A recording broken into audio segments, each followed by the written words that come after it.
Okay, so today we're covering lesson 2.2.2. Our first lesson in the unit, we talked about aliphatic hydrocarbons. And I'm sure everyone by this point has forgotten that word already. But today we're learning how to contrast that with aromatic hydrocarbons and what aromatic hydrocarbons really are. So, as we begin, think about the compound ethene. Ethene, just two carbons bonded together. There's a double bond in the middle there. One of the bonds in that double bond is a sigma bond. The other one is a pi bond. So you've got that side-to-side overlap in the pi bond, and the side-to-side overlap is between two unhybridized p orbitals. If I take ethene and I react it with hydrogen, like we're doing here, this kind of reaction is called an addition reaction. In it, I literally break the pi bond and I add a hydrogen to one carbon and a hydrogen to the other carbon. So my ethene becomes ethane. It costs a little bit of energy to break that pi bond. But the new molecule has a little bit lower potential energy. It's a little bit more stable because all three of the bonds are sigma bonds. The energy gain from forming the two carbon to hydrogen bonds is 125.5 kilojoules per mole. So that's the net gain. So it costs a little bit to break the pi bond originally, but then you gain some by forming the new sigma bonds. And that net gain is 125.5 kilojoules per mole. I'm going to write that on the board so we can remember that number.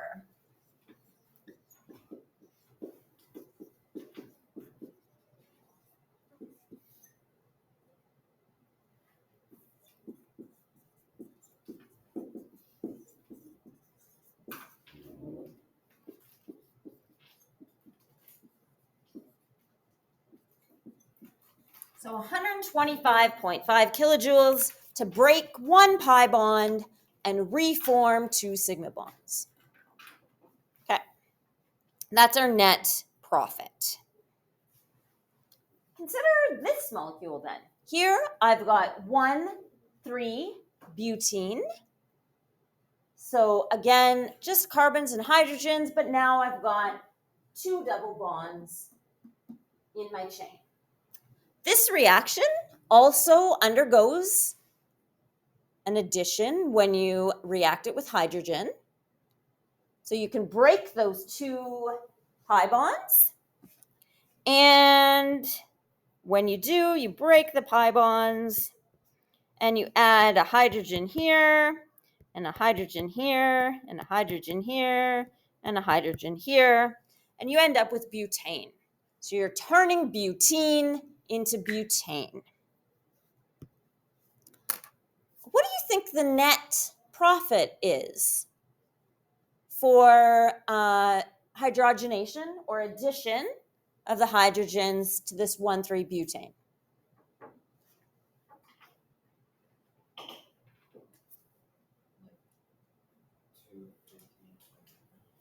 Yeah, so it makes sense that it should be double, right? 251 kilojoules per mole. Because now, instead of just breaking one double bond and forming two sigma bonds, now we're breaking two double bonds and forming four sigma bonds. It should be just double. But it's not. You'd expect 251 kilojoules per mole, but instead, it's a little bit less. It's only 239 kilojoules per mole. 12 kilojoules per mole less. That amount is what we call resonance energy. Think about this. Why do you think it's a little bit less? What might be going on here? So it's not just size, it has to do with the actual pi bonds.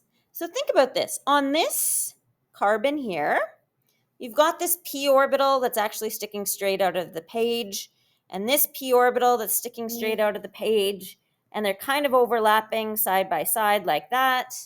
And that's my pi bond that I'm showing with this line here, right? Then for the other one, I've also got a p orbital that's sticking straight out of the page, and a p orbital that's sticking straight out of the page here. And these ones are overlapping side by side like this. But you'll notice how they're kind of all lined up, all about the same distance apart. What do you think's happening between this carbon, its p orbital, and this carbon's p orbital?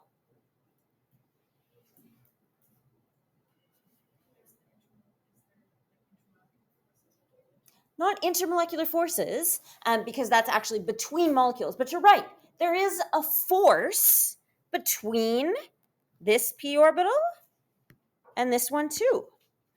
So even though I showed the double bond here and here, the double bond is kind of almost spread out over the entire chain. There's more overlap than you'd expect from just two pi bonds. And if there's more overlap, then it takes a little bit more energy to break those bonds. In fact, it takes exactly 12 kilojoules more energy per mole to break those bonds. It's not a huge amount, but it's measurable. And it happens because you've got these p orbitals all lined up in a row, overlapping side by side.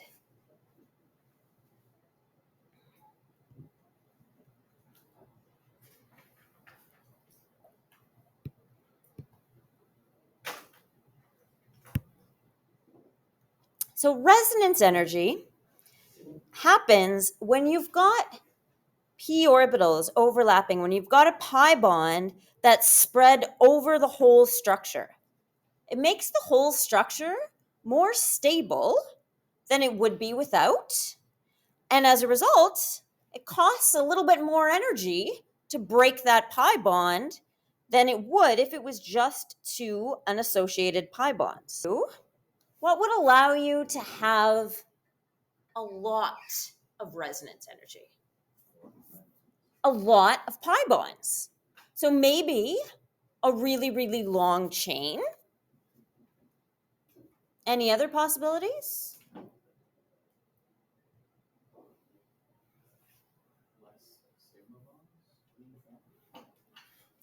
Not necessarily.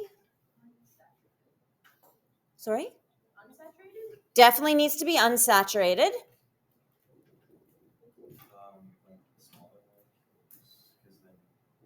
Not necessarily. I mean, if I've got a molecule like this, and I know that that has some resonance energy, then this molecule would have a little bit more, and this molecule would have more, and this one, and then this one, and then this one.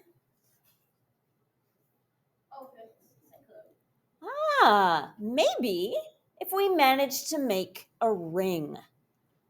Let's take a look at this. And you have seen this molecule. Yep.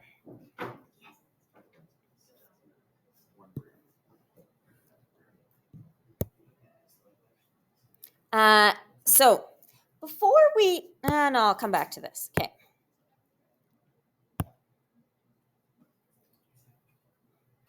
So if you're going to end up with resonance energy, every system or every carbon center that's part of the thing must have an unhybridized p orbital, and they all have to be pointing the same way. They all have to be in the same plane. They all have to be parallel. So you need those unhybridized p orbitals all lined up. And they need to be side by side.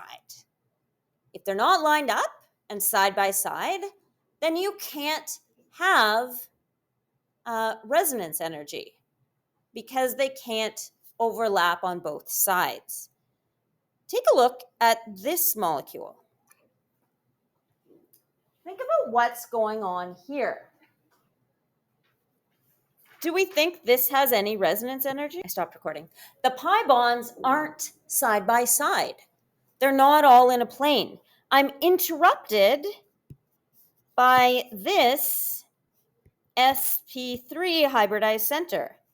This one has a p orbital, and this one does too. And these overlap side by side. But then over here, the whole thing is interrupted by this sp3 hybridized center.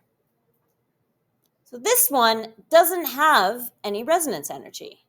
They're not all lined up.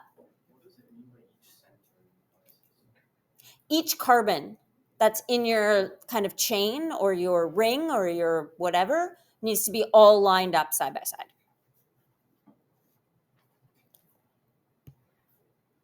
So this one doesn't have any resonance energy. And if we actually calculate it, the net gain for hydrogenating this, for breaking the double bonds and adding hydrogens, it is actually just over 125.5 kilojoules for each one.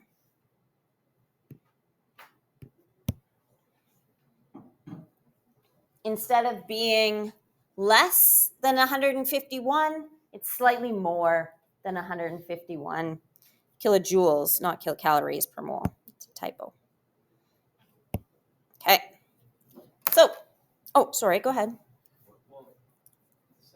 Aromatic compounds are ones that don't just have a little bit of resonance energy, they have a whole lot of resonance energy. So much so that it means that they don't have the same kinds of reactions as other alkenes. It takes a lot more energy to break their double bonds. So the resonance energy increases the longer the pi system gets, and you get an infinitely long pi system essentially if you have carbons in a ring like this. This drawing does a pretty good job showing what we mean with those p orbitals all lined up, all in the same plane, and able to overlap side by side. So these are the p orbitals. They're all parallel to one another. They're all lined up. They're all able to kind of overlap on both sides. So that pi bond isn't just on one carbon or two carbons. It's shared throughout the whole ring. Benzene is the most well-known of these aromatic compounds. Benzene is 6 carbons in a ring with 3 double bonds.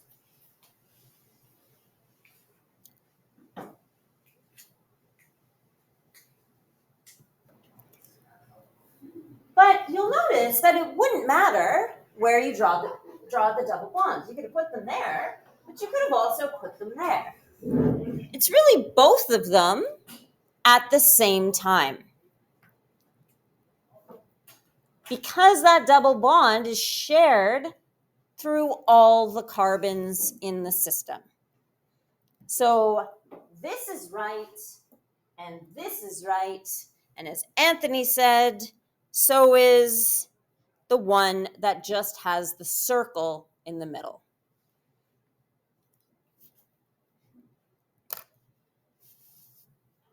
So it's both of these at this less energy gained.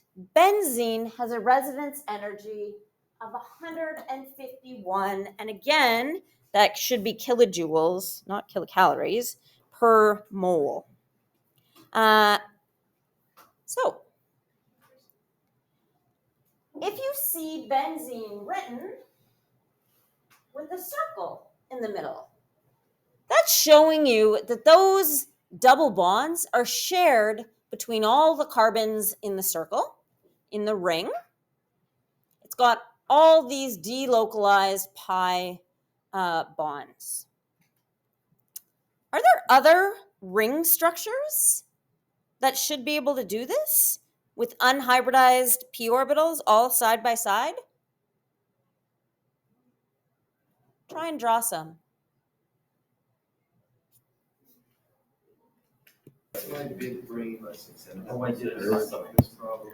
Okay, let's regroup then. So as I walked around, I saw that there was definitely some people who drew 4 carbons in a ring with a double bond there and a double bond there. That makes sense. There would be 4 carbons. They all have they all have unhybridized p orbitals, all sticking straight out of the page that would overlap side by side. If I try and draw 5 carbons in a ring,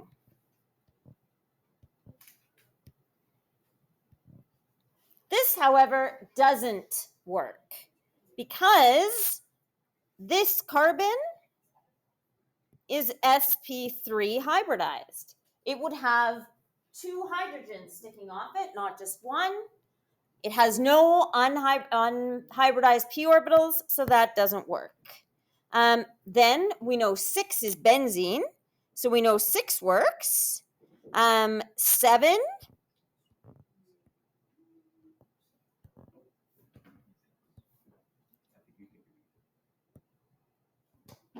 7 again, we've got that problem of unhybridized p orbitals. I've got this sp3 carbon center in there.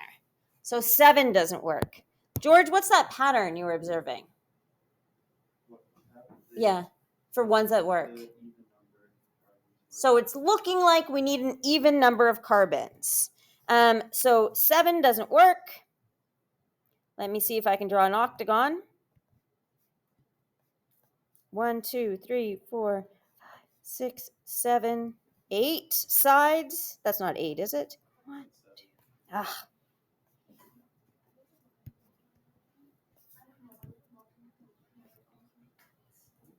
There's 8 sides. So 1, 2, 3. That would have 4 double bonds. They would all be sp2 hybridized, all the carbon centers. That would line up in a ring. And then I'm going to try and draw 10. This is going to be rough. Bear with me.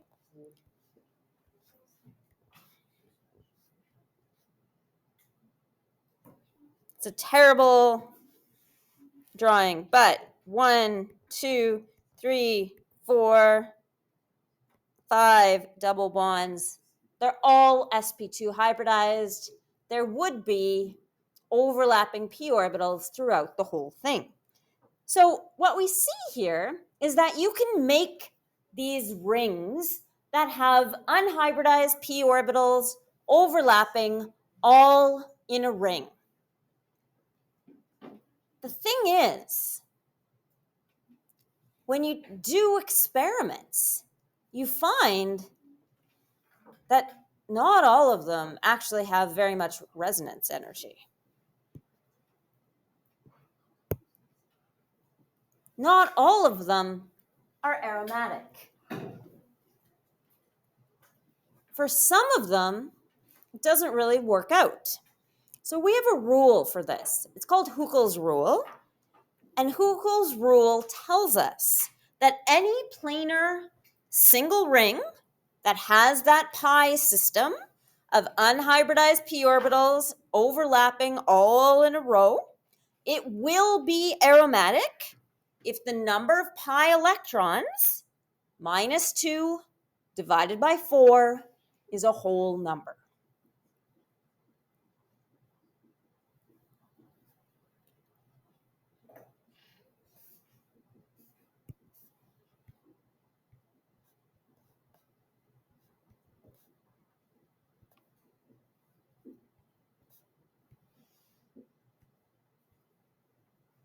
The number of pi electrons needs to be, when you take it, you subtract 2 and divide it by 4, needs to be a whole number. Let me give you an example. Benzene here. How many pi bonds? 3 pi bonds. And each bond has how many electrons? So 6 pi electrons. 6 minus 2 divided by 4 is 1. That is a whole number. Benzene is aromatic.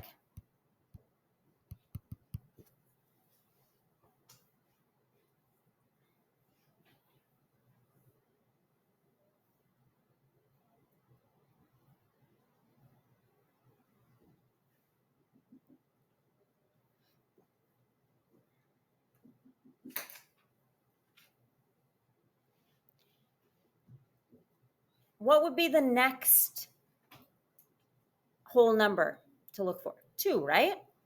How many pi electrons would I need in the next aromatic ring? 10. If my ring has 10 pi electrons, I'd expect that to be aromatic. So let's take a look at cyclodecapentene, which is what you've got when you have 10 carbons in a ring.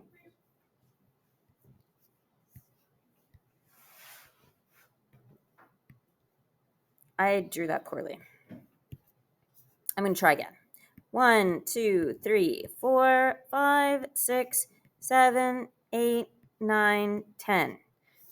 Excuse the terrible drawing. So that would have 1, 2, 3, 4, 5 double bonds.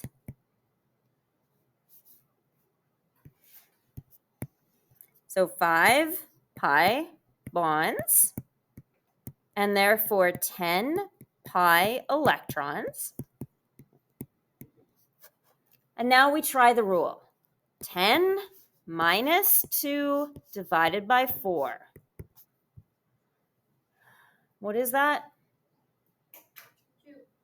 2. So cyclodecapentene is aromatic.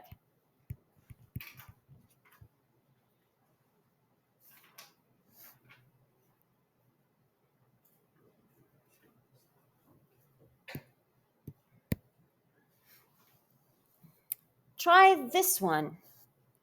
What do you think? Is this going to be aromatic?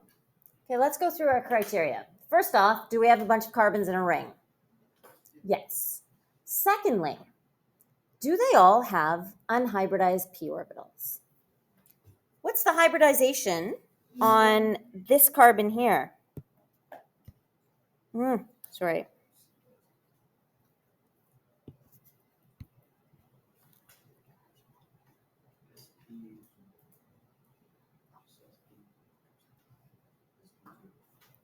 sp2.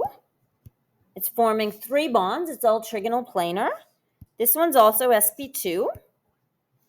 And this one, well, this one is also sp2 hybridized. It's got one unhybridized p orbital that's not participating in the hybridization. So they're all trigonal planar. They all have an unhybridized p orbital sticking straight out of the page that can overlap. So it fits the ring criteria, it fits the p orbital criteria. Next thing is number of electrons. It has one pi bond, therefore 2 pi electrons. And when we apply the rule, 2 minus 2 divided by 4, what is that? Is 0 a whole number? Yes. This is actually aromatic. Remember the rule about Lewis structures, how you were all told you should never make rings smaller than 6 carbons? This is kind of an exception. This compound is actually a lot more stable than you'd expect. It works out, and that's because of those unhybridized p orbitals being shared throughout the whole system. So you are allowed to make one circular compound smaller than 6 carbons in a row, and it's this one. This is the one exception. A little bit about naming these things already. When you're naming them, you can either use the numbering system or the ortho-meta-para.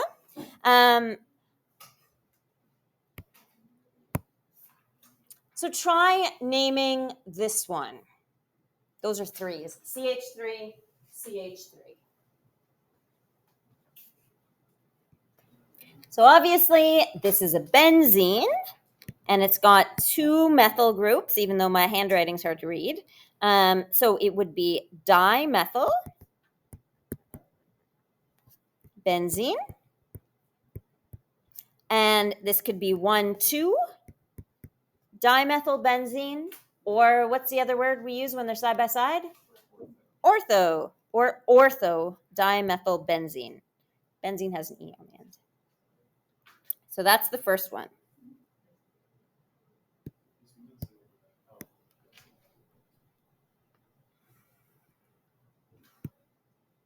Okay. This one.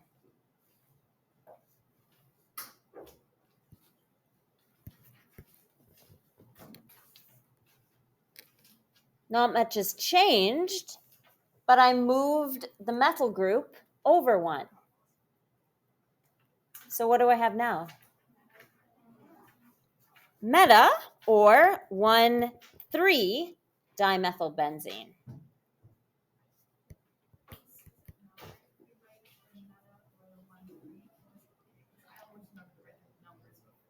Absolutely. That's totally fine. You just need to be able to recognize what's meant if you see ortho, meta, or para written and you're asked to draw it.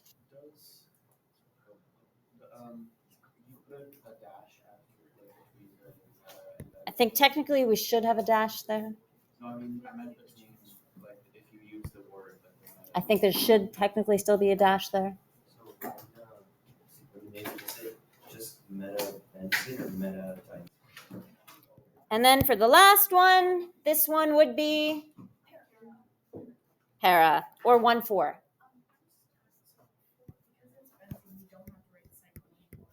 Nothing. This is benzene. This is what it means. Yeah.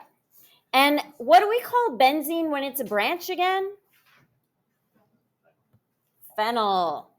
Benzene as a branch is phenyl. Okay, so there's some practice questions here. These are from your textbook. And then I've got some extra Lewis structures for you to draw. As you're drawing them, think about which ones have resonance. Which have resonance, and which ones don't.